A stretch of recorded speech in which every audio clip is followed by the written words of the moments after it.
Assalamualaikum warahmatullahi wabarakatuh. Jumpa lagi dengan kisah-kisah menarik tentang Abu Nawas. Kali ini Abu Nawas akan berhadapan dengan raja kembali. Tapi sebelum kita lanjutkan, alangkah baiknya bagi yang belum subscribe, share, komen, like, dimohon kesediaannya dengan ikhlas. Semoga Tuhan memberikan balasan yang sebaik-baiknya.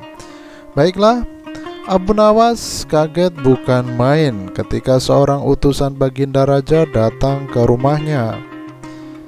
Ia diperintah harus menghadap Baginda secepatnya. Entah permainan apa lagi yang akan dihadapinya kali ini. Pikiran Abu Nawas berloncatan ke sana kemari. Setelah tiba di istana, Baginda Raja menyambut Abu Nawas dengan sebuah senyuman. Akhir-akhir ini aku sering mendapat gangguan perut, kata tabib pribadiku. Aku terkena serangan angin duduk, ucap Baginda memulai pembicaraan. Ampun tuanku, apa yang bisa hamba lakukan hingga hamba dipanggil kemari? Tanya Abu Nawas. Aku hanya ingin engkau menangkap angin dan memenjarakannya, minta Baginda. Abu Nawas hanya terdiam, tak sepatah kata pun keluar dari mulutnya. Ia tidak memikirkan bagaimana cara menangkap angin nantinya. Tetapi ia justru bingung bagaimana cara membuktikan bahwa yang ditangkap itu memang benar-benar angin. Karena angin tidak bisa dilihat. Tidak ada benda yang lebih aneh daripada angin. Tidak seperti halnya air, walaupun tidak berwarna tetapi masih bisa dilihat. Sedangkan angin tidak bisa dilihat. Baginda hanya memberi waktu kepada Abu Nawas tidak lebih dari 3 hari. Abu Nawas pulang membawa pekerjaan rumah dari Baginda Raja Harun ar-Rasyid. Namun Abu Nawas tidak begitu sedih, karena berpikir sudah merupakan bagian dari hidupnya. Seolah-olah hidup tanpa berpikir ibarat sayur tanpa garam, bahkan merupakan suatu kebutuhan. Ia yakin bahwa dengan berpikir akan terbentang jalan keluar dari kesulitan yang sedang dihadapi. Dan dengan berpikir pula ia yakin bisa menyumbangkan sesuatu kepada orang lain yang membutuhkan, terutama orang-orang miskin.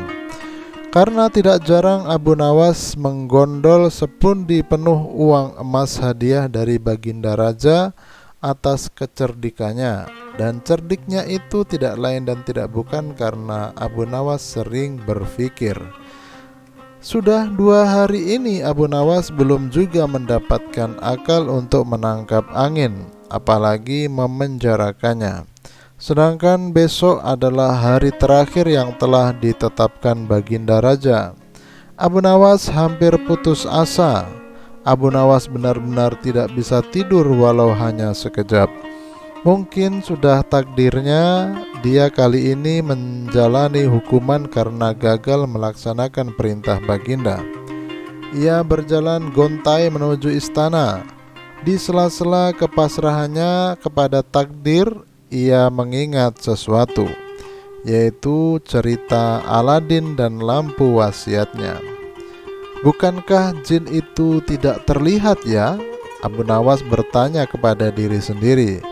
Ia kemudian berjingkrak-jingkrak kegirangan dan segera berlari pulang. Sesampai di rumah, ia secepat mungkin menyiapkan segala sesuatunya, kemudian menuju istana.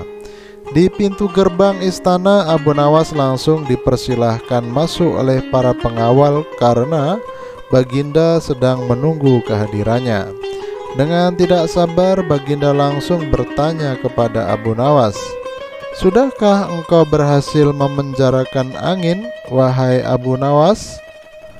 "Sudah, Paduka yang mulia," jawab Abu Nawas dengan muka berseri-seri sambil mengeluarkan botol yang sudah disumbat.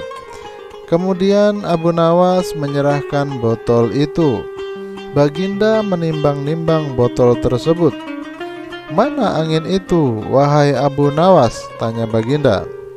"Tentu di dalam, wahai tuanku yang mulia," jawab Abu Nawas penuh dengan keyakinan. "Aku tidak melihat apa-apa," kata Baginda Raja. "Ampun tuanku, memang angin tidaklah bisa dilihat. Tetapi bila tuanku ingin tahu angin, tutup botol itu harus dibuka terlebih dahulu," kata Abu Nawas menjelaskan. Setelah tutup botol dibuka, Baginda mencium bau busuk. Rupanya itu adalah bau kentut yang begitu menyengat hidungnya. "Bau apa ini, wahai Abu Nawas?" tanya Baginda dengan wajah yang marah. "Ampun tuanku yang mulia, tadi hamba buang angin dan hamba masukkan ke dalam botol tersebut. Karena hamba takut angin yang hamba buang itu keluar, maka hamba memenjarakannya dengan cara menyumbat mulut botol," kata Abu Nawas dengan ketakutan. Tetapi Baginda justru tidak marah karena penjelasan Abu Nawas memang masuk akal. "Hahaha, kau memang pintar Abu Nawas. Tapi jangan keburu tertawa dulu. Dengar wahai Abu Nawas." "Ya Baginda, bagaimana?" "Hamba sebenarnya cukup pusing memikirkan cara melaksanakan tugas memenjarakan angin ini wahai Baginda." "Lantas bagaimana?" "Okelah Baginda, hamba minta ganti rugi." "Ganti rugi bagaimana yang kau maksudkan, hai Abu Nawas? Kau berani memeras seorang raja, "Oh, bukan begitu Baginda. Maksudku bukan seperti itu. Lantas apa yang kau inginkan?" "Baginda harus memberi saya sebuah hadiah berupa uang yang sangat besar untuk aku belanjakan pada keluargaku. Kalau tidak aku beri, apa yang akan kau lakukan?" tantang Baginda. "Ya, kalau tidak diberi tidak masalah, tapi hamba akan menceritakan kepada rakyat di khalayak ramai bahwa Baginda telah dengan sengaja mencium kentut Abu Nawas." "Apa kamu bilang? Beraninya kamu ya?" Sambil jengkel, Baginda tertawa terbahak-bahak dan akhirnya memberikan sejumlah uang yang diminta oleh Abu Nawas. Begitulah cerita Abu Nawas memenjarakan angin. Sungguh Abu Nawas adalah orang yang sangat cerdik, sehingga Baginda Raja pun dibuat terkesima dengan sikapnya. Terima kasih telah mendengarkan cerita ini. Kita lanjutkan cerita-cerita berikutnya di lain kesempatan. Assalamualaikum warahmatullahi wabarakatuh.